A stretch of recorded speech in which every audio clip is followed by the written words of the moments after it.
অনেক মদখোর আমার সাথে বসে একসাথে ডিনার করে, হাফ প্যান্ট পরা, গলায় স্বর্ণের চেইন, হাতে স্বর্ণের ব্রেসলেট, আইসা আমার সাথে ডিনার করছে, আছে এরকম। গাঁজাখোর, আসো বসো, বসলেই তো আমি ওর ডিএনএ, চিন্তার ডিএনএ চেঞ্জ করে দেওয়ার সুযোগ পাবো, চিল্লায় বলো ঠিক কি না?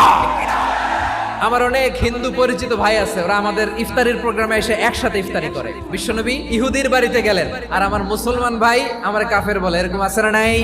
মুসলিমরা দেখতে পারে না, সহ্য করতে পারে। বিষ্ণু ইসা ইসলামের খাদেম ছিল ইহুদি, এতদিন খেদমত করলো, একদিনও বিশ্বনবী ওরে কালিমার দাওয়াত দেয় নাই। কারণ কি? বিশ্বনবী একটা ভালো সময়ের অপেক্ষা করতেছিলেন, দায়ী সুযোগ খুঁজে কখন দাওয়া দিলে ব্যাটে বলে হবে, ঝোপ বুঝে কোপ মারে। বিষ্ণু ইসা ইসলাম ভালো সময়ের অপেক্ষা করতেছিলেন, দেখি আস্তে আস্তে এমন সময় আসছে, ছেলে এবার মুমূর্ষ, যখনই টাইমিং পেয়েছেন দাওয়াত দিলেন, পড়ো লা ইলাহা ইল্লাল্লাহ। প্রতিবেশী ইহুদি হোক হিন্দু হোক, যাবেন, সুসম্পর্ক রাখবেন, উপহার দিবেন, বিপদে পাশে দাঁড়াবেন। অসুস্থ হইলে একটু আপেল নিয়ে যান, আঙ্গুর নিয়ে যান। ইসলামের বিউটি দেখে, সৌন্দর্য দেখে অবাক হবে, নসিব ভালো হলে কোনোদিন কালিমা পড়ে মুসলমান হয়ে যাবে।